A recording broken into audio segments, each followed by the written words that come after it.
before you start, do we know how David Kurzer's doing? Wonderful. Much better. Yes. So we'll do a little learning, and then we'll count the Omer. But the learning should be interactive. So please, if you have something you want to ask or say, unmute yourself. If you're muted, and if you're not muted, don't unmute yourself, just speak. So we're continuing learning some things from the Shelah Hakadosh, Yeshai Levi Horowitz, who people know I'm very fond of. We have one direct descendant on the call, I think, tonight. Yes, or a descendant of the family. And so in Shavuos, a lot of his pieces are seminal. One of the reasons that they're seminal is that he's the person who records the experience of Rav Yosef Karo, who has a revelation from a Magid, an angel, which establishes the Tikkun Leil Shavuot.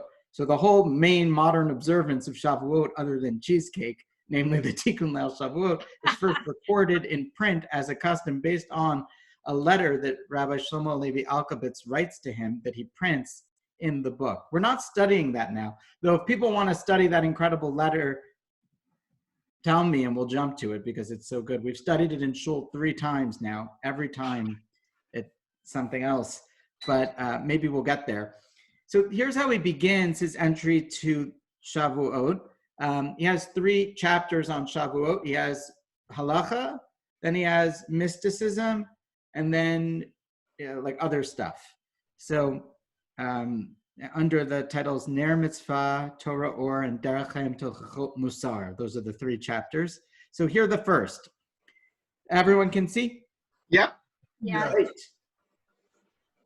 Chag Shavuot. And we're doing this, of course, because Shavuot is coming. We're in the Omer period, and this is the pre-Omer learning, pre-Omer counting learning. That's why. Chag Shavuot hu asher tzivah Hashem Yisbarach lasos chag achar shiva Shavuot shel hasfira. So God commanded us to make a holiday after 7 weeks of this counting. V'kibalti mimoreh gaon Marshal Zal Milublin shekibel ish mipi gaon Rabbeinu Yaakov Polak Zal. So there was an important rabbi in Ashkenaz, Yaakov Polak, who was a teacher to many of the greats, of which he's inheriting this tradition, ish mipi ish, word of mouth. That you can't, other holidays, as people know, there's a Gemara in Brachos, repeated elsewhere, Rav Sali Shel Shabbos Be'erev Shabbos, that Rav, the great Talmudic figure, took in Shabbos, prayed Marav of Shabbos while it was still Friday afternoon, and also prayed Arvit, the Marav of Motzei Shabbos, while it was still Shabbos. He took in Shabbos early and he prayed Marav the next day early. And the Gemara there concludes that after Plag HaMincha, after 1¼ hours before sunset, you can take in the sanctity of, you can not just pray, but take in the sanctity of a festival. You can make Kiddush early. And so our general principle is that when can you start a holiday? When can you make Kiddush? It's not at sunset, it's not at dark, it's 1¼ hours before sunset, known as Plag HaMincha, which is the opinion of Rabbi Yehuda in the Mishnah and Brachot about when the day is night. So the most lenient opinion about when the day is the next day is when you can start a holiday normally. And we are accustomed to do that. Not just that you could do it, but that it is a good thing to do it. That we're mosif mechol kodesh, right? That we add from the secular, and so on Shabbos we bring it in early. We actually bring it in early, not as a nice thing, but like it's the way we built the system. So there's a change here on Shavuot. Show of hand, is anyone familiar with this idea that Shavuot needs to start later? People are familiar with this? Yes. Yeah. So this is the origin of that. So what's the reason? So he says you shouldn't do kiddush or eat until dark.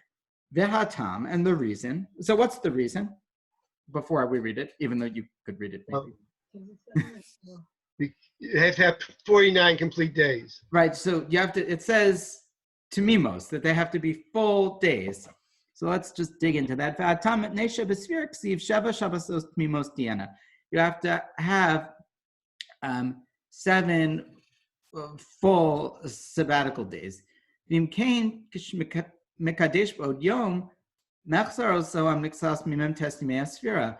missing, if you do it early, some of the 49 days of the count. You're missing a little bit of the fullness of the count.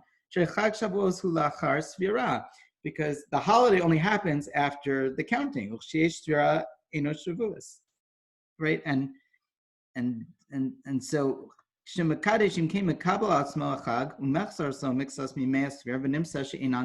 you find that you didn't get it right. So I'll be honest, this concept always perplexed me a little bit. I don't know if it perplexed anyone else. The clear meaning of the verse when it says you should count 7 full weeks means that it's not like partial weeks until Shabbat. Like you might have thought that a week, once you hit Shabbat, it's the next week. You know what I'm saying? Like you put in a contract a month. Is it the first of the next month or is it 30 days?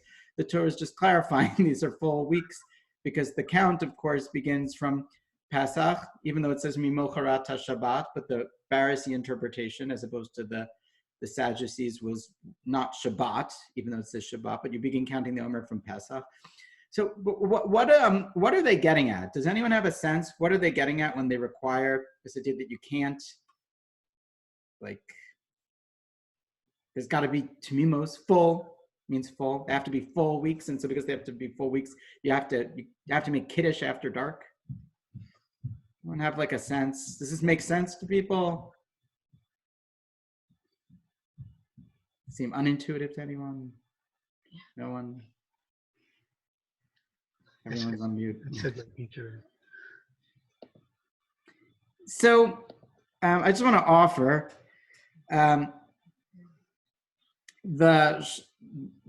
another place the Shelah writes that when it says Usvartem lachem, that you should count, he writes that it's related to the Sfirot. And I think people are familiar with the idea that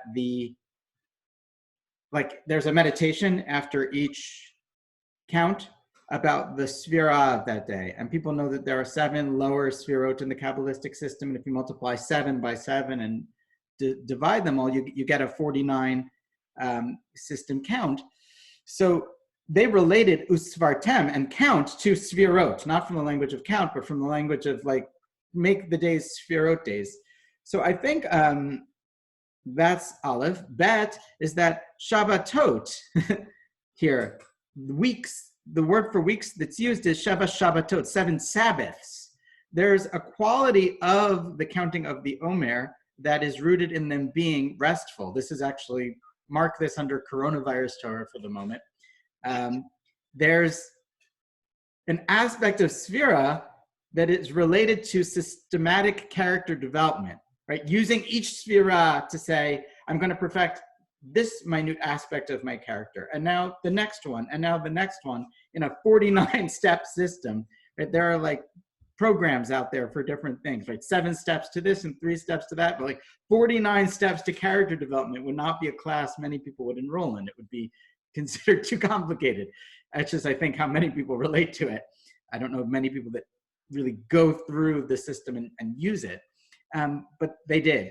And I think part of it is that there was a presumption that there has to be some space. They have to be restful weeks between Pesach and Shavuot, not just 7 weeks, but 7 sabbatical weeks of sorts for character development. And that's part of how it was thought of. And so if you reframe like that, and you think about this as vacation, not for pleasure, but for character development, but sort of a removal from the rest of society in order to really take that which is Pesach and make it not an accident, right? Pesach is considered hit over ruta de la'ela in the Kabbalistic system, right? It's awakening from above. God took us out. Whereas Shavuos is about internalizing that or learning it in a more permanent way, not getting it as a gift. So if that's true, you want your full vacation, even if you think about it in the work context. You don't want to come back from work an hour early. you need the full time. There was a desire to have the full time in order to effectuate it. I think that's part of what's going on. Okay, just to finish this entry halachically, Al tishiveni mimashem ispalin asa tefillah mibod yom. Note in the Shelah, you don't have to wait for Mariv. I know when I got to Beth Shalom, I still recall the first Shavuot, people wanted to schedule it late. And I recall Alan Krinsky actually came to me and said, we can't, he was the president, we can't pray yet, it's Shavuos. I said, we can't? No, you have to wait. So that's not true in this early source of the custom. He says, don't question this concept based on that which you can pray earlier. Doesn't matter if you pray Marv earlier. To have Rav Oshi at Sali Shal Motzei Shabbos b'Shabbos. Rav Oshi in the Gemara prayed Motzei Shabbos on Shabbos, as it brings there. Afagav Dadai Mamash Shabbos Gemorhu. Even though it was still actually Shabbos, a prohibition of Malacha, but he still prayed on Motzei Shabbos. He still prayed Atachon Antanu, all the Marv prayers. The Al Tiksha Mikidush Hashatz B'Veis HaKnesses. And don't ask me, but in Shul, if we pray Marv early, the Chazan is going to make Kiddush. And if the Chazan makes Kiddush, now we've made Kiddush. And if we have the Chazan not make Kiddush, we're breaking from our custom or whatever. Don't give me that, he says. That's just for guests. That's for the guests, but it's not bona fide. It doesn't inhibit the count. But if every person would make their own individual Kiddush, which is really when they're starting the holiday early, that would be a problem. He adds, you see a little bit, tzas, dumia lezeh, or doma lezeh. Hanukkah candles are a little like this. If you pray Mincha Marav in Shul, you light the Hanukkah candles sometimes before it's dark, before the time.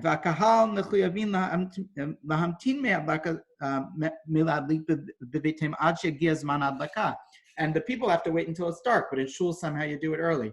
So you see this idea that in Shul, when there are ancillary reasons for doing things, that isn't necessarily proof that that's how individuals should do it in their homes. One of the interesting points here is the change, and I'll just end on this point. Note the subtle change of the locus of authority of Jewish communal life from the synagogue to the home. I think a lot of times we are looking to the shul to be where everything happens. And even now there's this sense that like everything needs to happen in a shul. And if shuls don't happen, and there's not really a critique, but everyone should check out Rabbi Chaim Simon's great essay about the Orthodox reluctance to do Zoom Seders in Mosaic magazine that appeared today, about what we gain by not moving everything online, right? The idea that people can pray at home if we don't do it in shul, and people can still observe Shabbos. We should resist a little bit the centralization of Jewish life that relies on it being in a synagogue, because honestly, if it's only in a synagogue, it becomes very divorced from a more integrated Jewish living. Synagogues are important and communal gatherings are crucial. I think we've learned now how much we miss them, even us introverts. I miss Kiddush, and I hate Kiddush. I love you all. I love the Kiddush committee, but I'm an introvert, so Kiddush is a million shallow conversations. It's an introvert's nightmare. But I miss Kiddush. So, and I think many other introverts may be in the same boat. Nonetheless, this sort of shows us or points a guide that actually a lot of times the real significant observance, when are you starting Shavuot? You're starting Shavuot when you make Kiddush at your table at home. When are you lighting Hanukkah candles at home? Oh, we do it in shul. We do it in shul there are guests, there are people who are poor, don't have supplies, we're remembering the temple, but the real thing is at home. And so that would be a second takeaway I hope you take away from this teaching often, is that the real deal is what we live in our own lives. And the shul should inspire that and educate to that, but it isn't a replacement for any of that.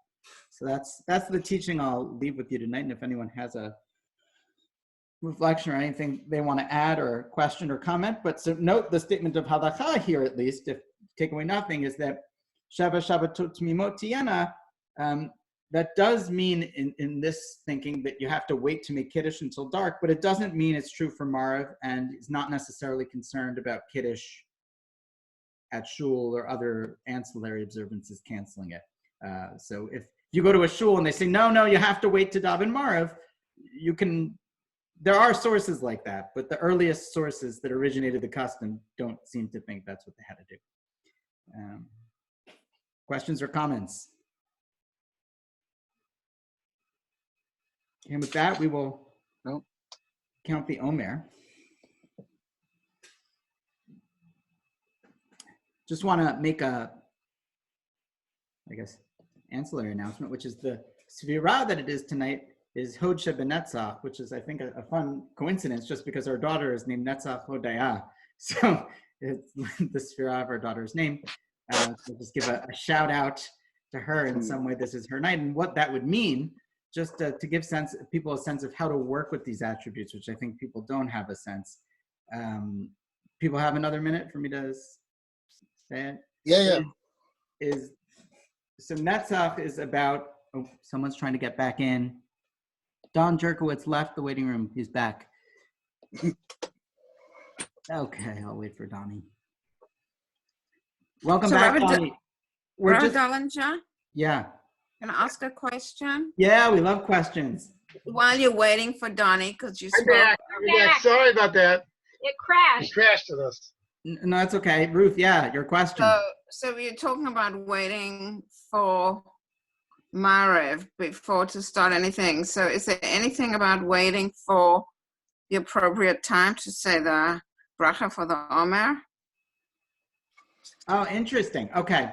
Yeah, so there's a lot, really interesting question. When do you actually count the Omer? Yeah. So that is a pretty large debate.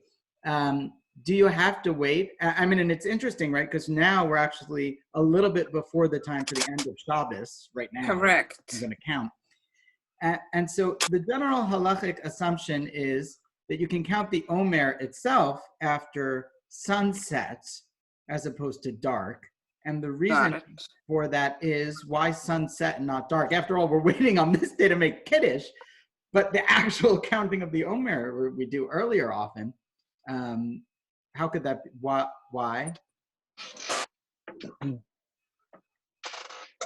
So the answer tends to be that most people assume that the counting of the Omer these days, without the temple and the sacrifice and all the rest of that, is derabanan. It's a rabbinic requirement, but that the Torah requirement relates either to the Beit Din Hagadol, the counting of the supreme Jewish court in the temple in Jerusalem, in the Lishkat HaGazit, the chamber of hewn stone where they sat, that they would count because it says Usfartem Lachem in the plural. So there's only a few corporate entities that could count on behalf of all Israel. So this individual requirement may only be Zecher Lemikdash, in memory of the actual biblical requirement that was done, which is why, by the way, they added the Harachaman Hu Yachazir Lanu Avodat Beit HaMikdash Bimkoma Bimhira B'Yamino Amin Selah after the counting in many of the liturgical versions. God return us to the temple, because the real count was a national count in the temple, according to many opinions.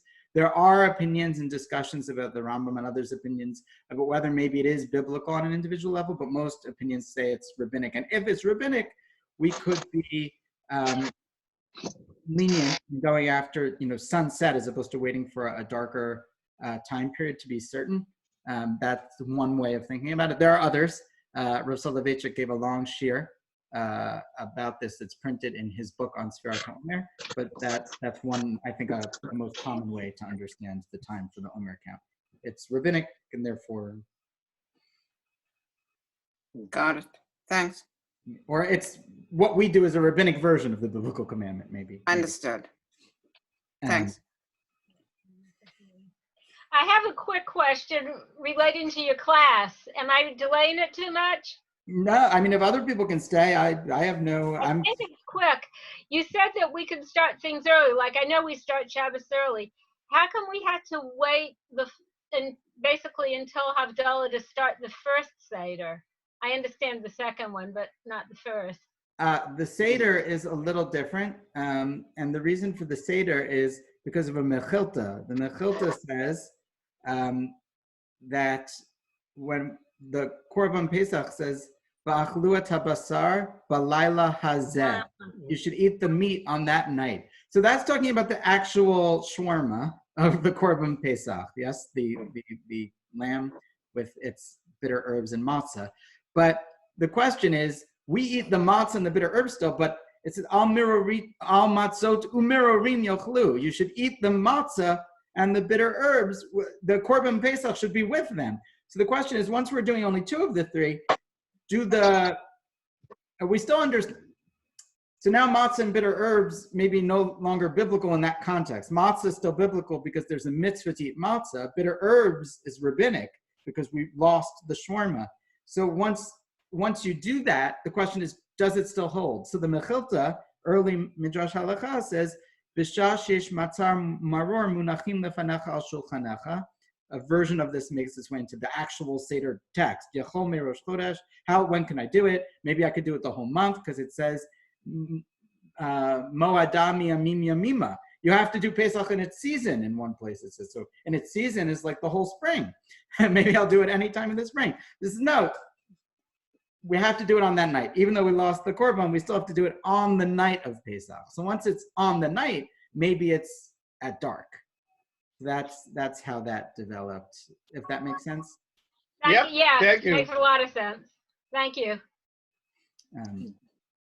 And actually, so that question is what they're answering in the Seder when they say Yachol Me'rosh Chodesh, that whole back and forth. They're quoting the Mechilta and alternate version. So final note, just because I'll take a little license because it's our daughter's name, so I'll take the license.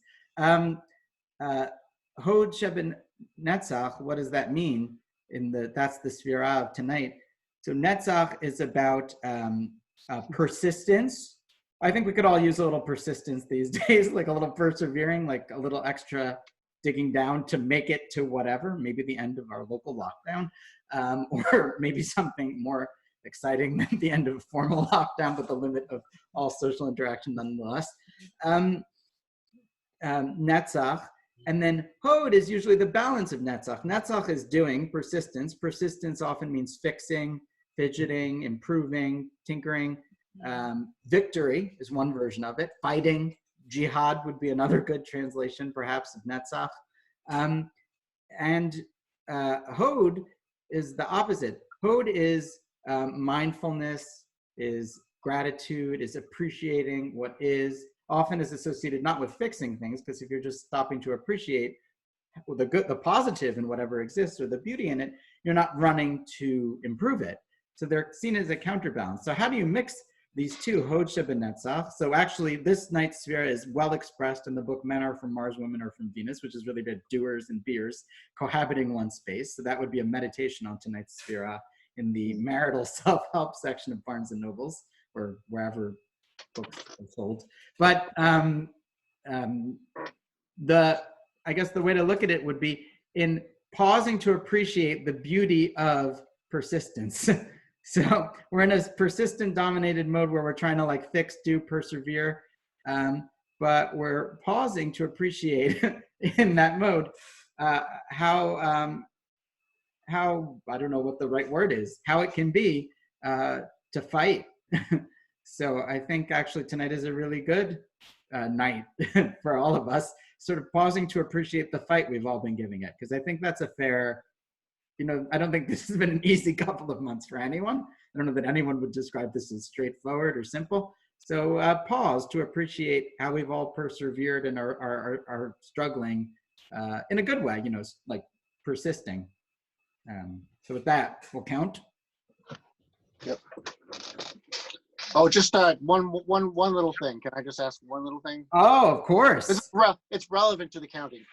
I forget what your position was about someone who's missed a count. Do they still count, obviously, but do they say a bracha? I'm just asking because a friend of mine, I think, missed a day. I don't know anyone like that. So, okay. Here's the thing. People know it used to be that no one thought, the old halacha for a long time was, and this was the ruling throughout the Gaonic period, that if you miss a count, so you missed a count, but you make the bracha. Like, when do we miss one mitzvah and say you can not do any other mitzvahs?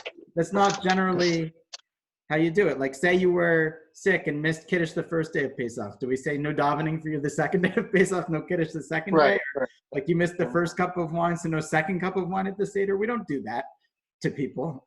So why should we do that here?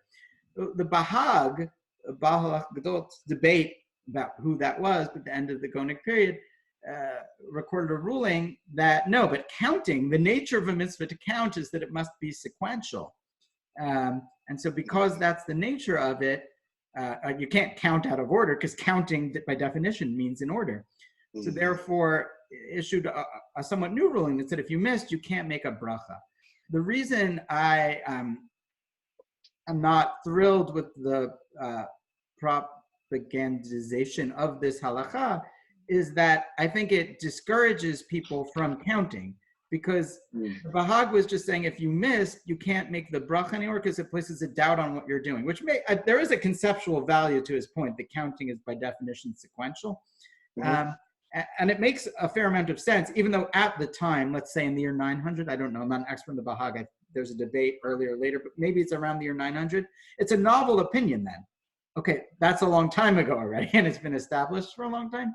My feeling is that by not saying the bracha, so many people fail to do the mitzvah because they think they're out. He never said you're out of the mitzvah. He said the suffix about that means you probably shouldn't say the bracha. Right. That makes sense. Because you're in a doubt, maybe you shouldn't make the bracha. So I have for a long time argued to Gedolei Yisrael that they should opine not like the Bahag, but like the many other positions before that said make the bracha, because then more people would count more days. Because I think most years, most people drop out at some point. Many people, maybe not most, many people drop at some point and they miss a day. And then they stop counting altogether because they can't make the bracha and they say, I'm out. They don't distinguish, I'm out of the bracha, but in the count probably. So I have felt that maybe we should even say, but I'm waiting, since it's the custom, I'm waiting to get like haskama from a rabbi who runs the yeshiva somewhere that will say that this idea makes sense and that we should go back to the old way. So as to your very technical question, Mike, I say what you should probably do is hear it from someone who is in the count and remain knowing that they'll have you in mind for your bracha and count. But I will tell you that the mitzvah is on you to count probably in the same way, just because of this doubt as to the opinion authorities say. Yeah, no, I count. I always count when I'm out. And it's not you, your friend. No, but I'm saying in past years I've been out before, and I would continue to count, of course, but I know that some people just say they're out and that's it. So. Yeah. Okay, yeah, no, so sure. I don't want to delay I think when Rabbi Simon came and gave a shiur on the evolution of this topic, I did press him in the Q&A and say, shouldn't we just tell people to make the bracha, as I pressed people for long? And I actually think that makes sense. I think we should just have, if you'd really ask me what I think we should just all make the bracha so that we can all keep counting and more people can do it more because of the public policy implication. But I'm not sure what I think. Okay, great. Do it. Baruch atah Adonai Eloheinu melech haolam asher kiddushanu b'mitzvotav v'tzivanu al sfiras haomer hayom shisha yom shem shosha shavuos v'chamisha yamim ba'omer.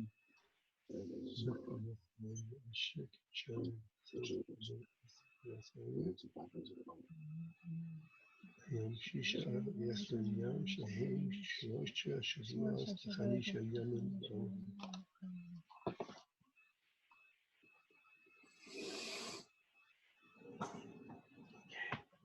And I thank everyone for joining. Everybody. Tonight. Thank you. And we're open to requests in the future. Do people want to learn more halachic things, more spiritual things? I'm happy to float whatever way your boat wants to go. Just let me know what you want to learn and we'll learn that thing. But if you want to just keep going through these halachic sort of pieces, happy to do that as well. And I'll leave the room open if people want to say hi to each other and chat. I'll be departing, but the room will continue to exist. Good night, everybody. Good night. Good night. Good night.